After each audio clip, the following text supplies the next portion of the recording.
Perempuan ini tidak digaji sama sekali ibu ini dan dia selalu saja membersihkan masjid Nabi SAW sukarela. Nabi lihat selalu dia bersihkan, menata-nata.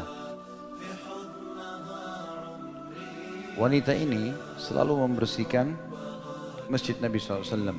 Dan banyak sahabat anggap ya sudahlah dia sukarela. Seperti kita lihat ada seorang ibu tua datang sapuin masjid, dianggap remeh.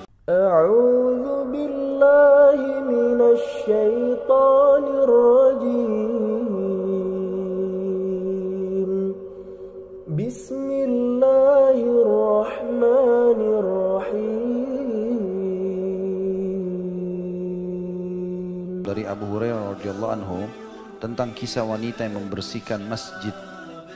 Ada seorang ibu suka bersihkan masjid setiap hari. Nabi SAW bertanya tentang wanita tersebut.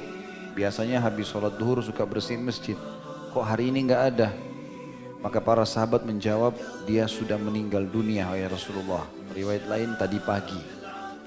Beliau bersabda, kenapa kalian tidak mengabariku? Seakan-akan mereka meremehkan perihal kematiannya.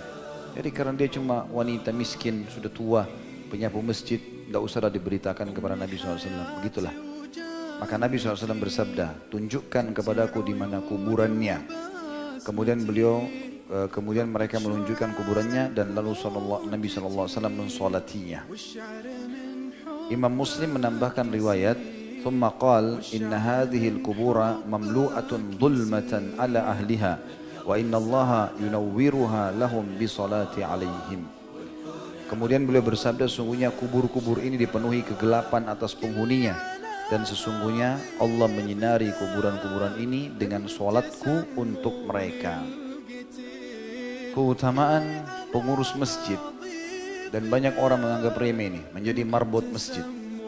Seakan-akan mereka itu tidak punya kedudukan, tidak punya pendidikan. Kita lupa teman-teman sekalian. Kalau seseorang di antara kita menjadi penasehat, menjadi pengawal, menjadi pembersih istana presiden atau istana raja, kita sudah merasa bangga bolak-balik masuk di istana itu. Bagaimana dengan orang yang mengurus istananya Allah? Walaupun masjid itu sangat sederhana, tetap dia rumahnya sang pencipta. Dan dia punya nilai khusus orang itu. Makanya memuliakan para marbot masjid adalah bagian daripada agama kita. Perempuan ini tidak digaji sama sekali ibu ini. Dan dia selalu saja membersihkan masjid Nabi SAW sukarela. Nabi lihat selalu dia bersihkan, menata-nata.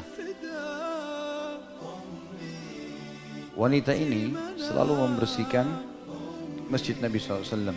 Dan banyak sahabat anggap ya sudahlah dia sukarela. Seperti kita lihat ada seorang ibu tua datang sapuin masjid, dianggap remeh. Dan memang dalam hadis ini dikatakan seperti itu.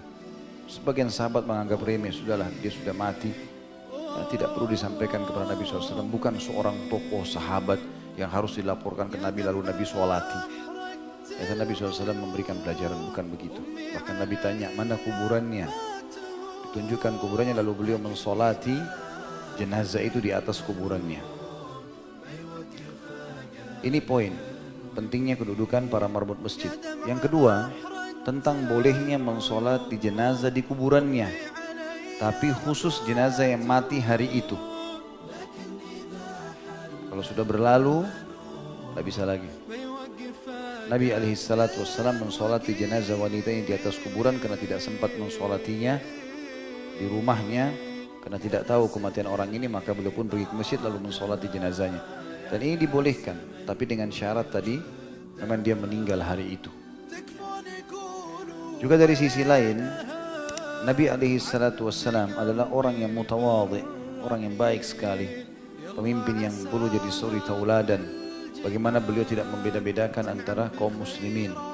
Mau dia masyarakat biasa, mau dia orang yang punya kedudukan dan kekayaan. Semuanya ditegur sapa oleh Nabi SAW. Semuanya diperhatikan.